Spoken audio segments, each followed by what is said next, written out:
very good evening. You're watching the NewsX debate at 9 with me, Frank Pereira. Well, the Samajwadi Party chief Mulayam Singh Yadav has started chanting the Third Front mantra once again. But will the Third Front take off? Will it have any takers? That's what we're going to be discussing over the next half an hour or so with an elite panel right here on NewsX. But first, let's take a look at what Mulayam had to say.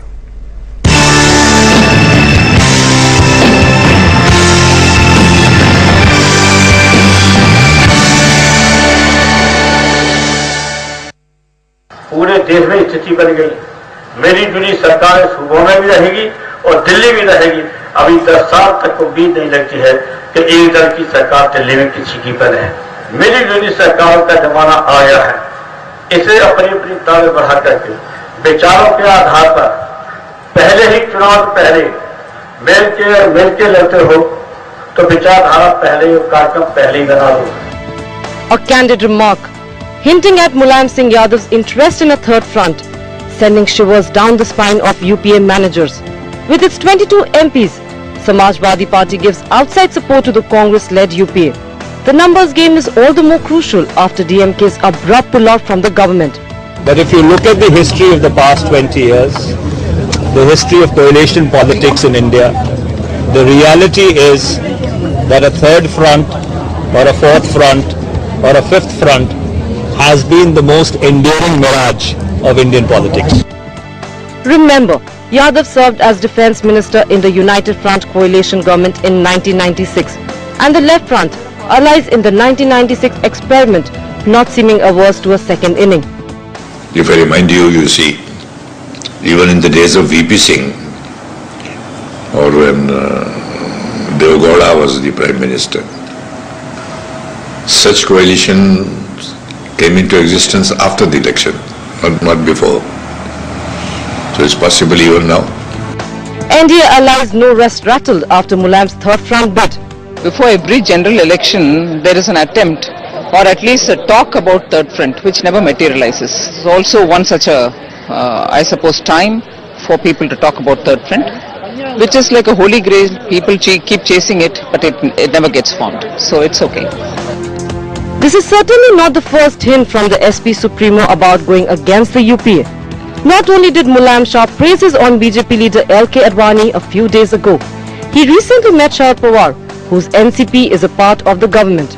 Also, Sonia Gandhi had to virtually plead with a belligerent Mulayam to give up on his demand for Union Minister Beni Prasad Verma's resignation. Is it now SP's turn to pull the plug on the UPA government? Bureau Report, NewsX. And joining me on the debate tonight, President of the Janata Party, Dr. Subramanian Swamy, right here in our NewsX studios. Ajit Jogi, former Chief Minister of Chhattisgarh, Senior Congress leader, joining us on the show tonight. Jagdish Shettigar, Senior Leader of the BJP, and also Shivraj Singh, National Secretary of the JDU, as well as T.R. Ramachandran, Political Analyst, and Professor Madhav Nalapat, Managing Editor of the Sunday Guardian, also joining us on the show tonight. Thank you so much, gentlemen, for being a part of the NewsX debate at 9. Well, Dr. Swamy, I'd like to start with you. Of course, Mulayam Singh Yadav seems to be toying with the idea of the third front yet again. How viable is the third front really going to be? Well, third front viability would depend on whether there is a polarization of Hindu-Muslim voters.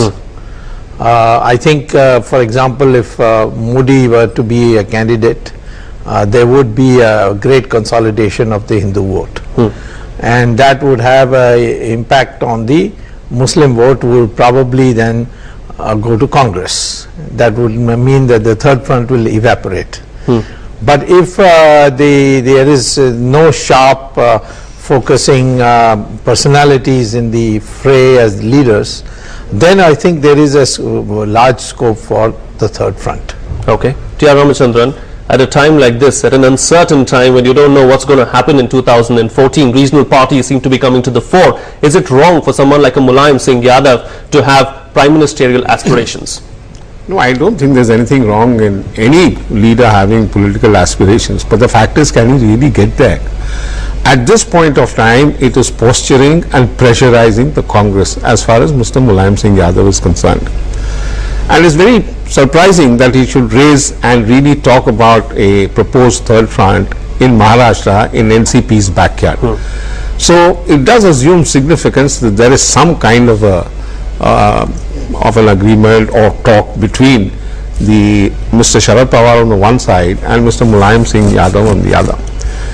You know, some years ago there was an attempt by Mr. Chandrababu Naidu to form what he then called, you know, get all the regional parties together and call it a United Progressive Alliance. It didn't really work out, because ultimately the numbers after adding AGP and all the other regional parties, including one of the two Dravidian parties, added up to nothing more than 149. And even now, I think if they try their best, I don't think they will be anywhere near the 150 mark. So where are they going to get the rest? That is the big question. No, so they can, excuse me, they can get the Congress then. Congress in order to keep BJP out. We had a similar situation in 1996. Yes. No, Mr. Chandrasekhar also. Chandrasekhar was a minority government. No, Chandrasekhar was not because of Congress, shall I say, they had no alternative, because Chandrasekhar's government was actually Rajiv Gandhi and myself worked it out that to bring down the VP Singh government and bring in a replacement. But I'm saying that if the third front gets 150 MPs, then the Congress, supposing it has 120 or something, will be forced to support the third front to form the government. But the point is, even the outer limit some years ago when the United Progressive Alliance was formed, it did not exceed 142 to 145. So where are they going to get so many seats? That's the real question, isn't it, Shivraj Singh? Will you get the numbers? There is another problem in this whole idea. There is no problem in trying with this idea, but the feasibility looks difficult. First thing is that who will be the first among the equals to lead this alliance? All these leaders, regional leaders, are cherishing the idea of a third front on the possibility that they will be the first among the equals. But the actual problem will come up when another big party has to support. If Mulayam Singh is cherishing the idea, it's fine till he is Prime Minister. But will he support any other person as Prime Ministerial candidate? That is a distant possibility, I think. And here comes the problem. Second thing is that ideological commonality is lacking. There is no ideological commonality. The third problem is that today the country is facing corruption as one of the biggest and it's the most scaring problem for the country.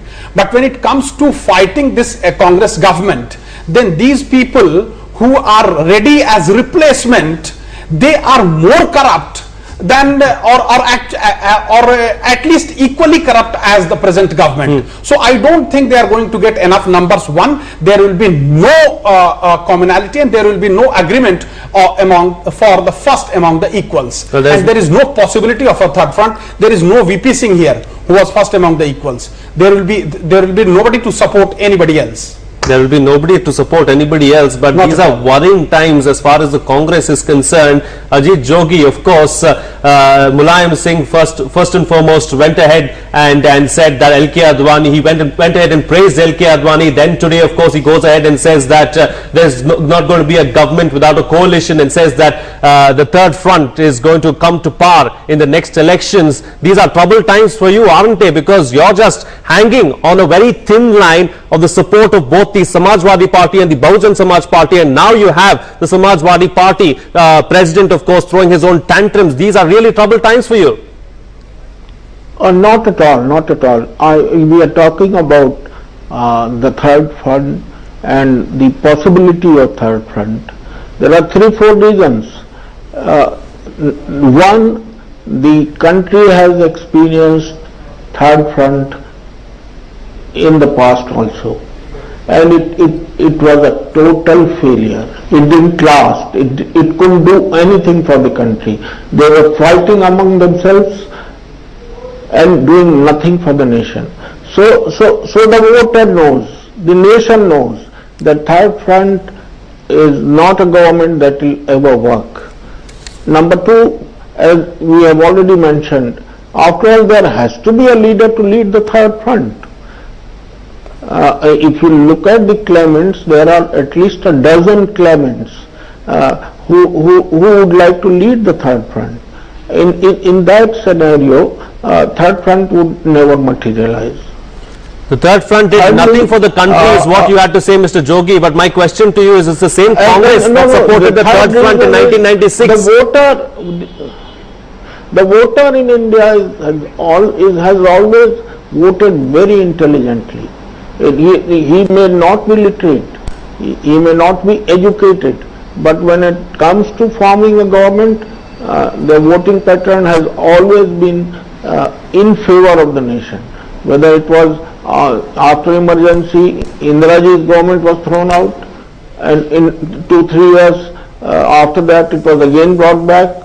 So the voter understands what the nation needs, and the voter understands that at this point of time, when we are passing through very difficult times, you need a national party with credentials, with experience to lead the nation, and that is why I strongly feel that this talk of third front, with due respect to Mulayam Singh ji and to others who are talking of third front, would never materialize.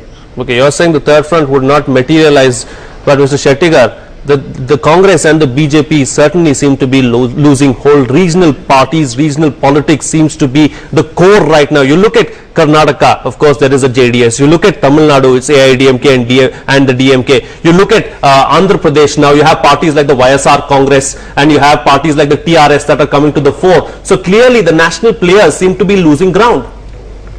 No, first of all, the statements made by Mulayam Singh of late, I mean at the different occasions, it should be seen in a different direct context, because all these days both SP and the BSP were getting blackmailed by Congress. I would not like to go into details. Now after the withdrawal of support by DMK, I think he has decided to be assertive, and now it is the turn of the SP and the BSP to blackmail the Congress. Now coming to the viability of the third front, we have seen all this theory. Third front cannot come to the power without the outside support of one of the major parties, either Congress or the BJP. And you cannot expect the major parties to give support to the complete their term. So the third front will not be a stable arrangement. We have already experienced. Now, if the third front comes, and I will say that it is unfortunate for the country in terms of the economy or in terms of what we call the governance as a whole. And about the possibility of the third front, of course it is a challenge to BJP also, because under the given situation, no doubt that anti-incumbency factor is very strong on account of the various factors like the national security or the scam after scam. There are so many scams, but who will be the beneficiary? Now naturally, being a major party, the opposition party, it is for us to decide our strategy. It is a challenge for us also how to utilize the opportunity. Of course, I cannot go into the details, but we have to strategize how to encash the opportunity coming in. And how do these parties, the national parties, encash these opportunities, Dr. Swamy? Well, they got to first identify what's going to be the issue. Generally speaking, we have had elections with a single issue, and this time I think corruption definitely is, as is pointed out, is an issue. No doubt about that. And question would be, who will be the best to articulate it, who cannot be themselves accused of corruption. That's going to be a factor. Secondly, there is a great deal of unrest after all this terrorist attacks and so on, that we are not reacting strongly. So there is a need for some nationalistic pitching, you see. Now, who is going to do that? Of course, in my opinion, BJP and the NDA parties are ideally situated to do it. But whether they will focus it that way or not, I can't say. That's the thing. The second is that there are a number of parties which will not go with Congress, because I think the DMK, for example, left not because of the Lanka issue. That was just the excuse. They thought that Congress is done for. It's not got a future. And that's what the DMK people who talk to me say so. And therefore, there are parties like DMK, then there's Mr. Mulayam Singh has got ambitions, he wants to go alone, so does Mayawati. Then as you pointed out, the Andhra parties, there are so many parties which will say, we will not go with Congress, then who will they go with? And that's where the third front possibility arises. So that's where the third front possibility arises. But Mr. Jogi, I'd like to bring up an interesting aspect that Dr. Swamy brought up. Of course, he said that, you know, everybody wants to abandon the Congress ship right now because everybody believes that the ship is sinking. How are you going to keep your flock together? Let them be happy in this feeling, which is not a correct feeling. We would be getting allies. We already have allies. You have already seen, I don't want to name, but we have already seen JDU posturing to leave the NDA. And if Mr. Narendra Modi is projected as the future Prime Minister, everybody knows that Nitish Kumar ji will not be with them. You've already seen the recent gestures made by Mamata Banerjee. You're talking of DMK. DMK has issued a statement recently, a few hours back, that we are not in the toppling game. We don't want to destabilize UPA. And they have thanked us for the projects we sanctioned for Tamil Nadu. So this way, if BJP projects Mr. Narendra Modi, whether they do it officially or not, the country now feels that Mr. Narendra Modi would be their prime ministerial candidate. And that be so, none of these secular parties is going to support that. Mr. Jogi, I want to tell you one thing here. I want to alliance. Yeah, go ahead, Mr. Singh. Go ahead. You have pointed out one very interesting fact of secularism. I would like to tell you that JDU is on the verge of going out from NDA. But secularism will not be the reason, because let me tell you that Mr. Nitish Kumar and Mr. Sharad Yadav, the biggest leaders of the party, were there with NDA when Gujarat riots were taking place. Now they are raising the issue of Gujarat riots when Gujarat is completely in peace and progress. So secularism is not the reason. It is only and only the political selfishness which is the reason for breaking or making an alliance. And if secularism was the reason, then tell me one party which has not been an alliance partner of BJP. And recently, the last time when Mr. Mulayam Singh Yadav was you are wanting to name one. Congress has never gone with BJP and will never go with. No. I'm not talking about Congress party, sir. The regional parties I am talking about. Tell me which is the party which has not done business with BJP. Then BJP was not secular, and now then BJP was secular, and today BJP is not secular. So all this secular positioning is seasonal secularism. It is actually nothing else, and this secularism business is only to loot the country and nothing else. Madan Nalapat, I'd like to bring you in on has taught them. Experience has taught them that if they don't go with the Congress, the minorities of the country are not going to support them, and minorities would ultimately decide as to who gets the maximum number of seats. But this is very strange that only minorities will decide who will be in majority. This is very strange. I fail to understand your logic. Can you explain that how can the minority of a country... Of our Indian democracy. That's the logic of our Indian democracy. Okay, then the majority votes get divided, whereas the minority votes are only looking at the BJP. We have to defeat the BJP. That is their sole motive. And okay, if they find that this is the party that is going to defeat the BJP, they'll go and block and vote for that party. No, you forget it. That is not the scenario. At least about Bihar, I can tell you that be it any case, whether it is minority polarization or anything, Congress is not going to gain anything in Bihar, whosoever they go in alliance with. So this time you might be getting a new lesson of democracy, I think. Okay, you'll be getting a new lesson of democracy. With due respect to you, I think the people of this country will be throwing a new lesson to be taught to the leaders of this country. That's the message, of course, from Mr. Singh. I'm sure the Congress will not agree with that. Let's bring in Professor Madan Nalapat also into the picture right now. Professor has been listening intently to all that's been happening. Professor, your views on a possible third front and the possibility of what's going to happen in the near future? You know, I'm very surprised when people talk about a third front being so entirely different from what we are facing now. It needs to remember that after P.V. Narasimha Rao's government, and Narasimha Rao was in a minority for quite a while during his time, we have had only coalition governments. So in a sense there have been coalitions all through. This is not a Congress government, although of course it's been run as though it's a Congress government. The NDA was definitely not a BJP government, and it was not even run as a BJP government. The second point I'd like to make is that if you look at the rates of economic growth and you look at the stability of governments, I have found the stronger the government, the lower the rate of economic growth. Look at UPA 1 and UPA 2. UPA 1 was much less stable than UPA 2, but economic growth has completely plummeted during UPA 2, despite the fact that the Congress party got very many more seats in 2009 than it ever got in 2004. The reality today in India is that the national level parties, frankly, and especially, if I may say so, the ruling party of the center, has failed so signally that the only hope now is in some of the states.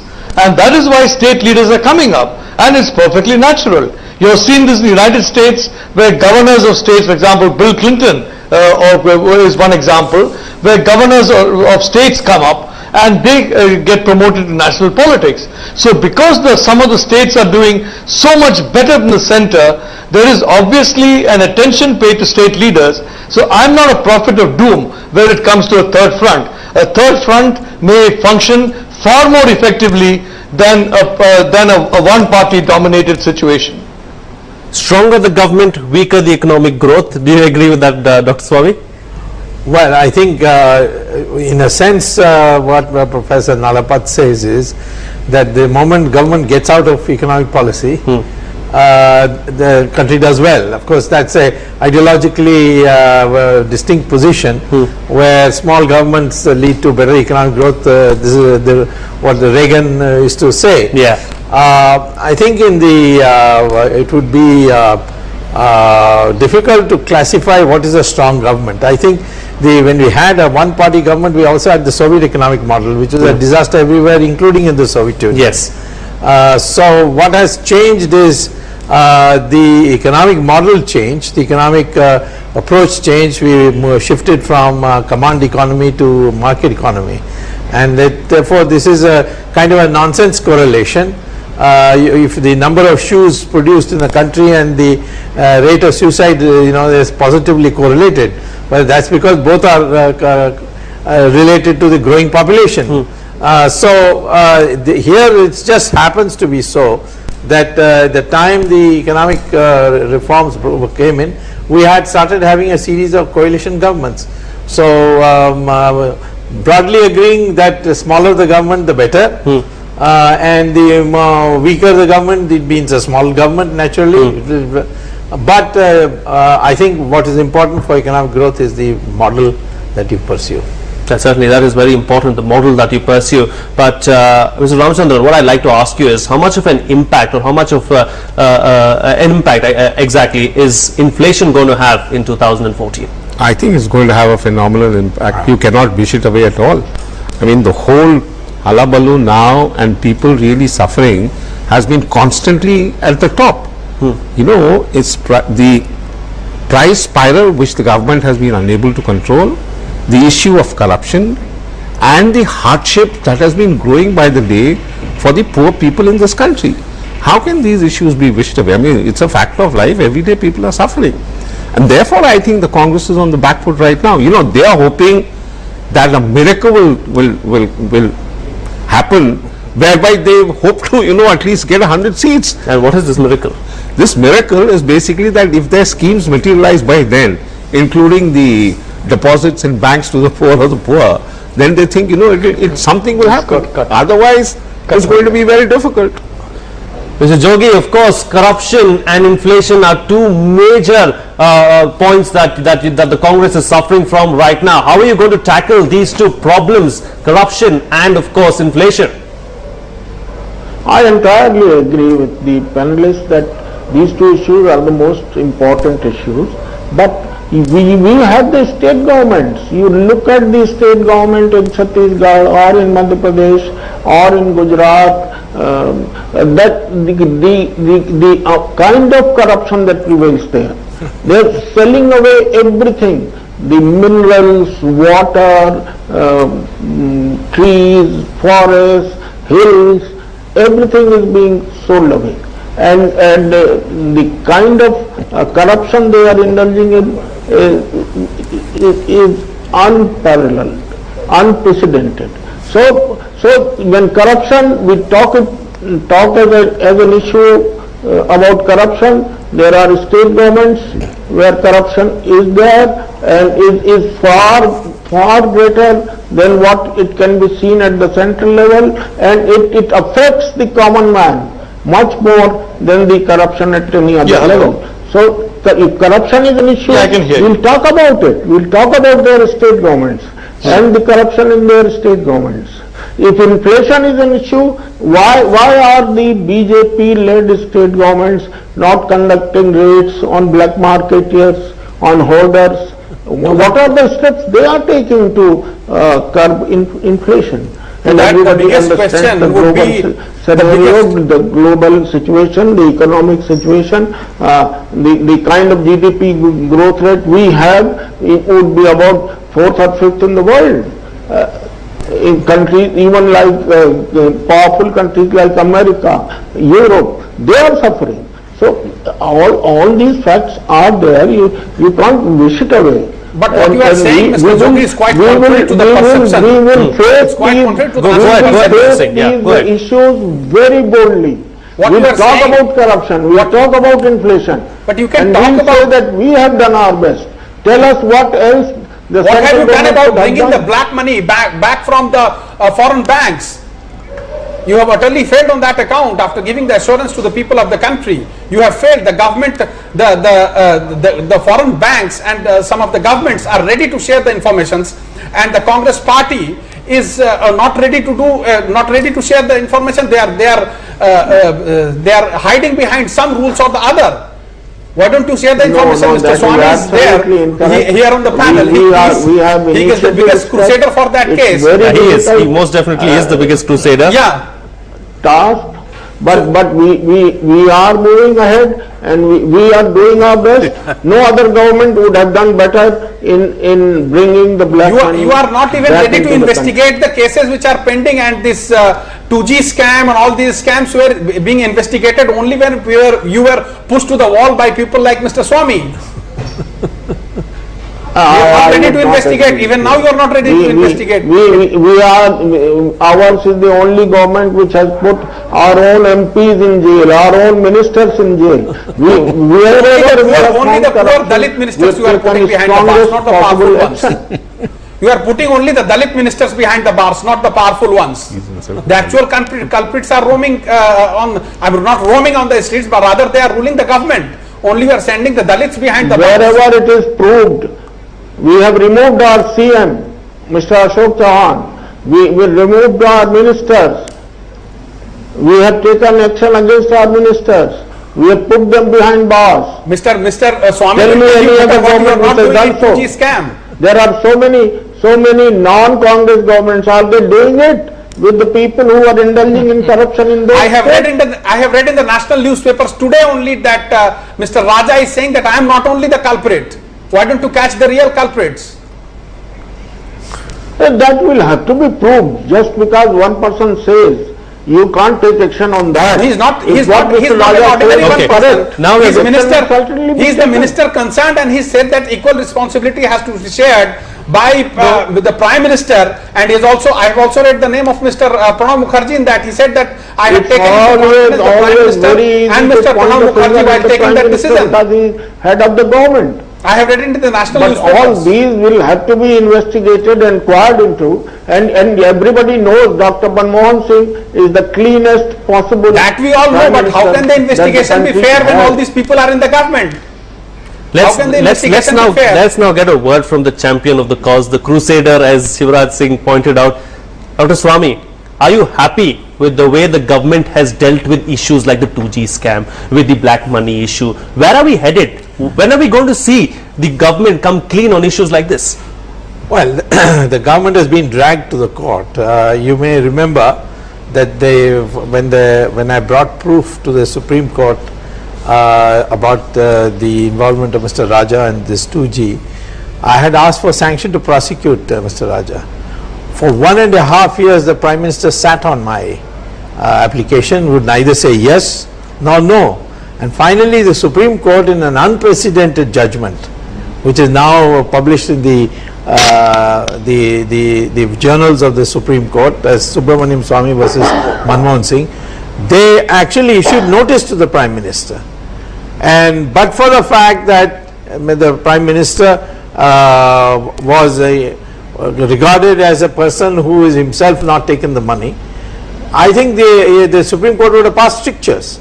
But the Supreme Court had to direct the Prime Minister to give me sanction. So on every place I have seen they drag it, prevent it, block it, and he says it has to be proved by whom? I can't prove it if you sit on the files and don't give me the files. I can only say prima facie the case is made out. But then when it comes to conviction, we need that. And we have seen in the case of the 2G trial that the government lawyer for the CBI was colluding with the accused. And he was caught by a whistleblower who quietly taped the conversations. So I think it would be entirely wrong to say that Congress has cooperated in this. It has been very reluctant on the question of foreign money. Shivraj is absolutely right. The government was most reluctant to get the information. The Germans got the entire list from the Liechtenstein people. We refused to take it. Then the Supreme Court had to come and direct them to get it. And even today the list of names have not been made public. Although it is there with the government. Mr. Jogi, what seems to be the problem? Why are we so reluctant? We have everything in front of us, but nothing seems to be coming out in the open. We don't seem to be seeing any progress on any of these fronts. What really is the problem? No, you are I think they are wrong on facts. We are ready to make the names public, but the case is in the court. The court of law has said that you don't declare, you don't publicize these names. No. That's why the No, the court has not said anything like that. I don't think so. Eminent lawyer is here. He will be the most suited person. Has the court said that or not? No. In fact, there is a government which is quoting all kinds of agreements like double taxation. I admire him for his crusades, but he knows very well if the court had agreed, the names would be there before the public the next day. Court has nothing to say on this. Okay, let's put that issue aside, Mr. Jogi. Let's talk about A. Raja now. A. Raja has very clearly come and said that I want to depose before the JPC. Why aren't you letting him depose before the JPC? Whom are you trying to protect? What are you trying to hide? That is for the JPC to decide as to who they want There's a to Congress depose majority before them and who they do not want That to is the depose problem. before them. All these JPCs and all the investigating agencies comprises of members are controlled by of the all Congress party political parties. and not about. And it is for them to decide. Mr. Shettigar, what really seems to be the problem? Are we ever going to see the truth as far as the 2G case is concerned, or the black money, or is it just going to continue like this all throughout our lifetime? No, let us not talk about the much serious issues like 2G and all. Definitely it is a major scams and all. Even the sensitive issues like inflation, which I am sure that any government should be worried about that, and its political implication. Now here also the government sitting over with the food stock of more than 66 million tons. This is much beyond the storage capacity of 20 million tons, and Supreme Court asked the government to distribute the surplus food to the poorer people. Didn't do it. And had they released to the market, the prices would have automatically come down, but instead they have exported at much lower price, that again leading to the scam of more than 1 lakh crores, as it has been pointed out by CAG. So why talk about the serious issue? Any government should be worried about political sensitivity of the issue, but there they are not. And there are so many issues like environmental clearances. 88 infrastructural projects are pending before the Minister for the clearances. out of which 37 projects are the power projects. When you are facing the problem, power shortage, Minister is sitting over the file 37 power project worth 1,90,000 crores. And this has been this has been cleared by expert appraisal committee, and there is a clear-cut guidance. Mr. Jogi, please listen. There is a clear-cut guidance that minister has got only 45 days to clear the file.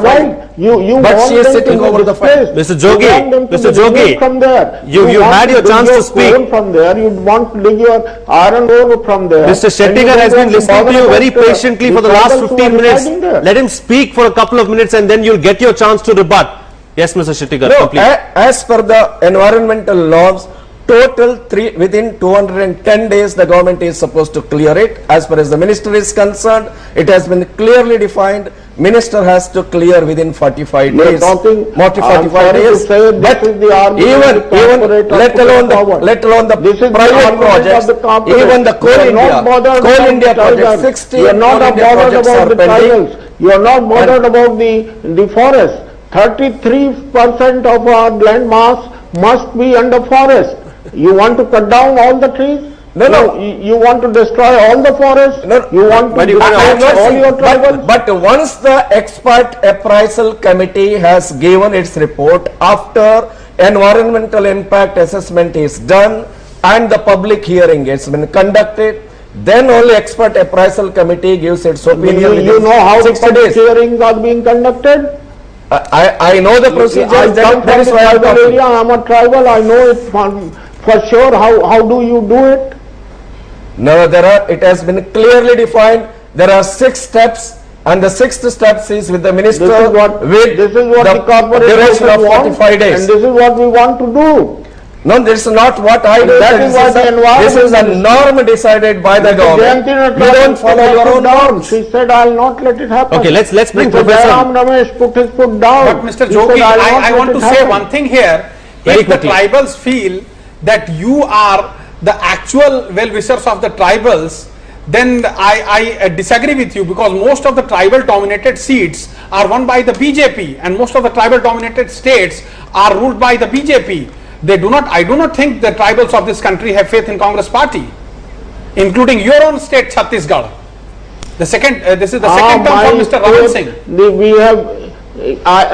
You have very correctly cited the example of my state. Yeah. You look at the 2003 election, you look at the 2008 election. We have lost only in this belt where Naxalites are there, where nobody goes to vote, where there is 75% voting, and the entire voting process is rigged by the BJP. Why don't you bring some policy?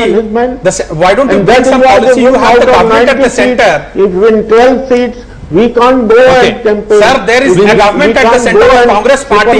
Election. Why don't you bring an effective policy? We seem to be going to solve the problem of Naxalism, because Naxalism was not there when our country became independent. Naxalism as a problem is a gift of Congress party to this country. Shivraj Singh, we seem to be deviating from the core issue here. Point to the boundaries of Chhattisgarh. When Congress was ruling, when I was the chief minister, it was confined to our borders. Today, 2/3 of Chhattisgarh is under the influence of Naxalites. Okay, we seem to be deviating from the core issue here. Professor Madhav Nalapat, of course, let's come back to the core issue of the debate. Let me ask you a question now. It certainly seems like a time for unlikely alliances. You've seen the JDU, in fact, try and come closer to the Congress. You're seeing now the Samajwadi Party, of course, trying to go closer to the BJP, and then talking about the third front as well. It certainly seems like a time for free for all.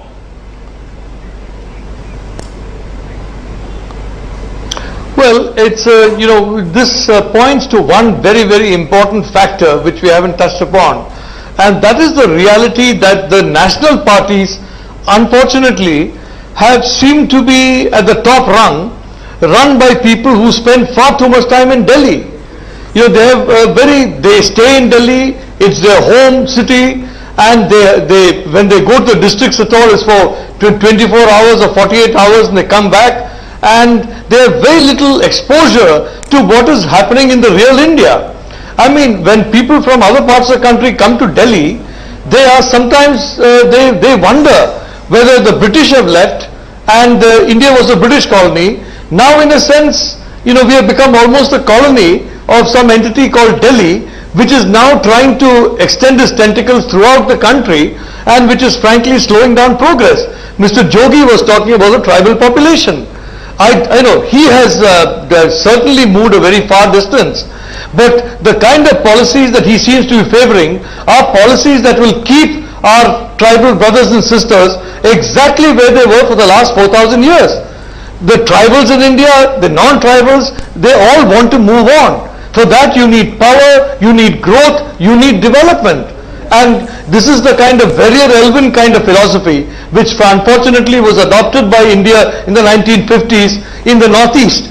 Just leave them alone. No modernization should come there. No roads, no power, no waters, no modern water. So they remain exactly as they have been for 2,000 years. That is a completely ridiculous kind of policy.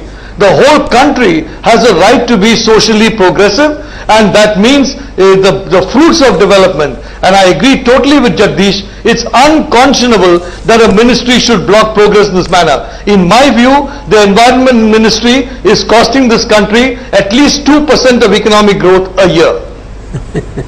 Why don't we behave like America then? The Americans went there and killed all the Red Indians. And now they are enjoying all the resources. Here also we are only about 10% tribals. You kill all of us and then you enjoy all the resources without bothering for our life. Okay, that's definitely not going to happen. I'm going to let you. Without bothering for our health. A very, very unfair allegation.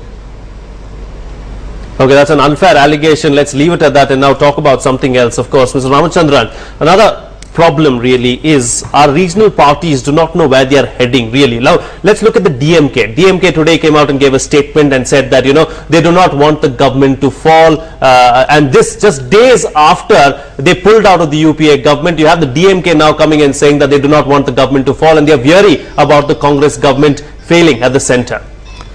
Listen, I do believe that this government is not going to fall in the immediate future. Whatever we might say, there are a couple of parties waiting on the sidelines, supporting them from outside, who will definitely come to their aid, or if they don't come, there are going to be somebody else who will probably try and fit the bill of the numbers. Even TMC's Mamta Di has, offered her help in time of a crisis. Yeah. So therefore, and let's not forget, I don't think there's one MP in this house, in Lok Sabha, who wants early general elections. There are other factors which have come into play. Now, for example, if Samajwadi Party pulls down the government as early as possible, and the government was left with no option, they can easily do it, After all, the finance bill is going to come up for passing. I mean, any money bill, if it fails on the floor of the house, the government has to go. There's no question that the government will say, I will remain for another 1 year till the elections are due. So you are there as a caretaker government till the elections are over. So it's not as simple as everybody is talking about this, that third front is very much a reality. I don't think the third front has the capacity to knit together and get 272 seats, the simple majority required on the floor of the Lok Sabha. Having said that, I think you have to revolve around these two major political formations headed by the Congress on the one side and the BJP on the other. Do you have any other viable alternative? It was tried by Mr. Chandrababu Naidu at one point of time. It was also tried to a great extent by Mr. P.V. Narasimha Rao. I don't want to go into details about how he tried it, but it was tried and it didn't work out. So it's not all that simple. People say that you need the majority vote in this country to win election. I have met a lot of people on this, and I am also convinced that the majority vote alone cannot get you the numbers to form a government on your own. If you don't get the minority vote, or if you don't get the backwards vote, you can forget about ruling this country. And we are talking about prime ministers. Is it so simple that Narendra Modi's name is announced tomorrow by the BJP leadership and Narendra Modi sweeps the entire polls? Is it possible?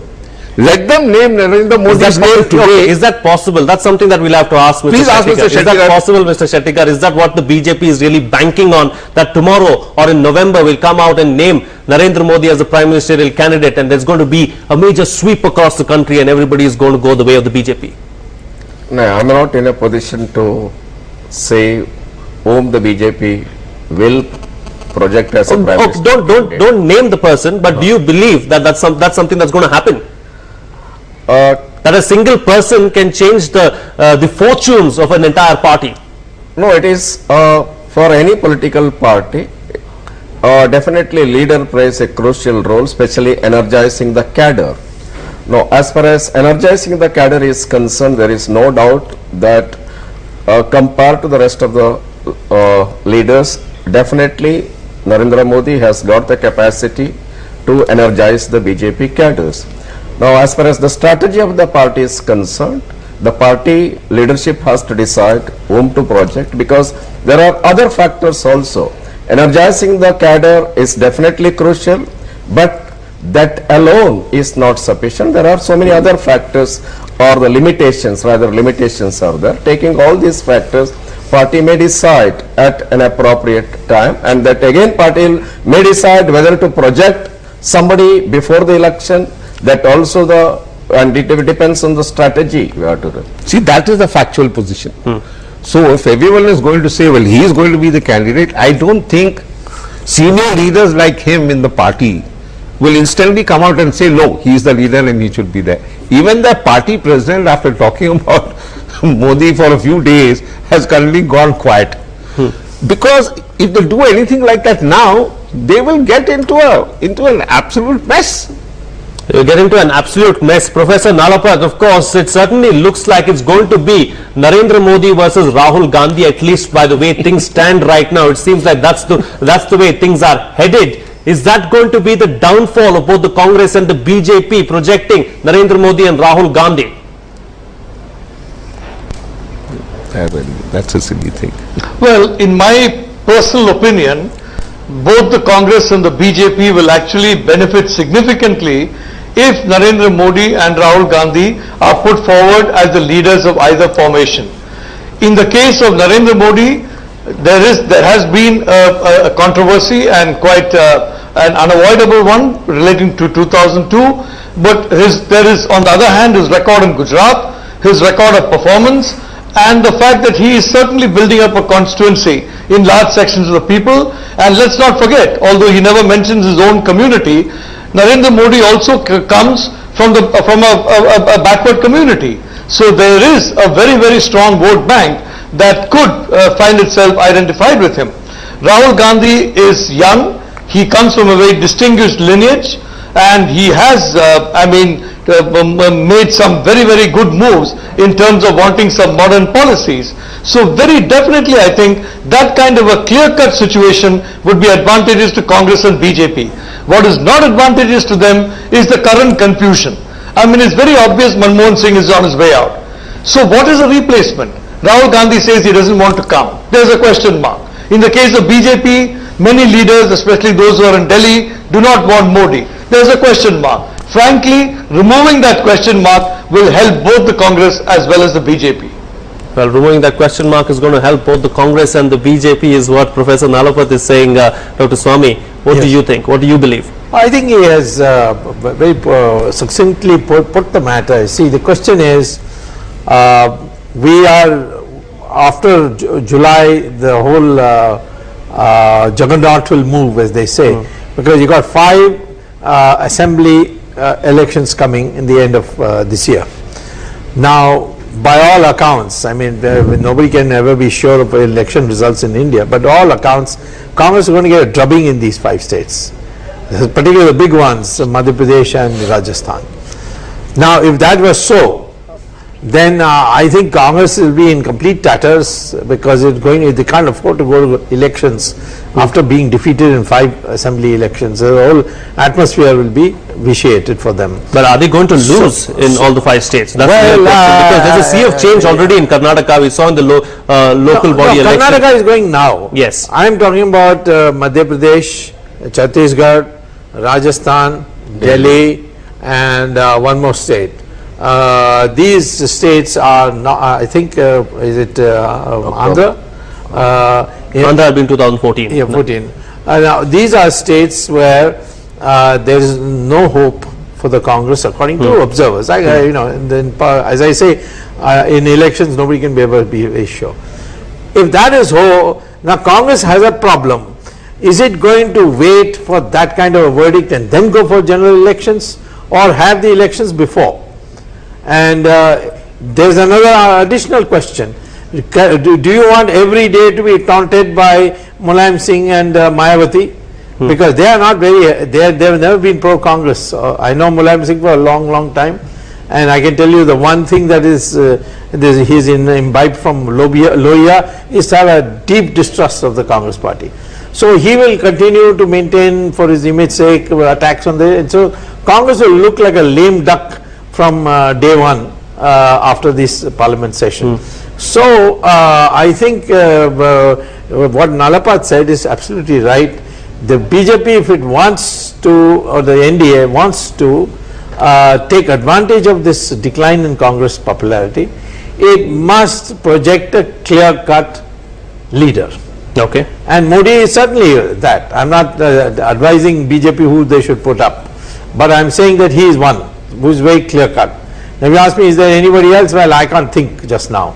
Now, in the case of Rahul Gandhi, well, Malapat has a higher opinion of him than I do. And I think that if there is a contest between Rahul Gandhi and Modi, I think India may get absolute majority. Okay, okay. And we're completely running out of time on the show. So what I'm going to do is I'm going to give everyone 20 seconds, of course, for your final comments, starting with you, Shivraj Singh. 20 seconds, your closing comments. You started this show with the question of a third front.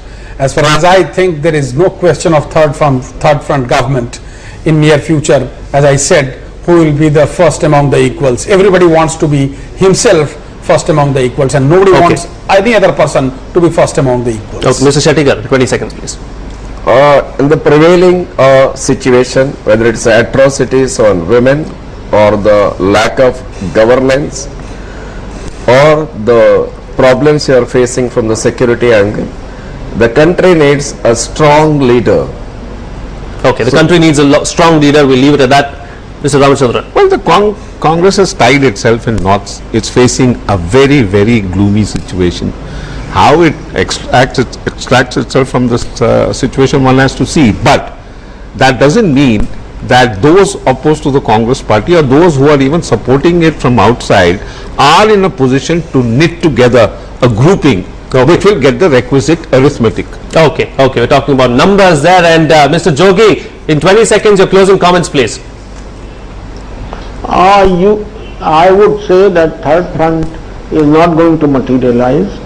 Just what the people used to talk about UPA 1, they are talking about UPA 2, and they will be surprised and pleasantly surprised when they see a UPA 3 also in 2014. That will be the doomsday for the nation. Said like a politician there. I'm going to let Professor Nalapat to have the final word.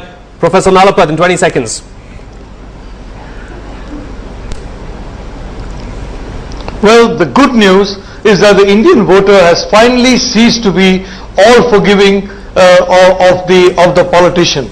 You know, the voter has several times voted his caste, voted his community, irrespective of performance. Today, politicians are feeling more insecure because the voter is more secure about demanding his rights. And I think that's very good news. Okay. All right. Thank you so much, gentlemen, for being a part of the NewsX debate at 9 tonight. It was indeed a splendid show. Thank you so much for watching as well. Good night.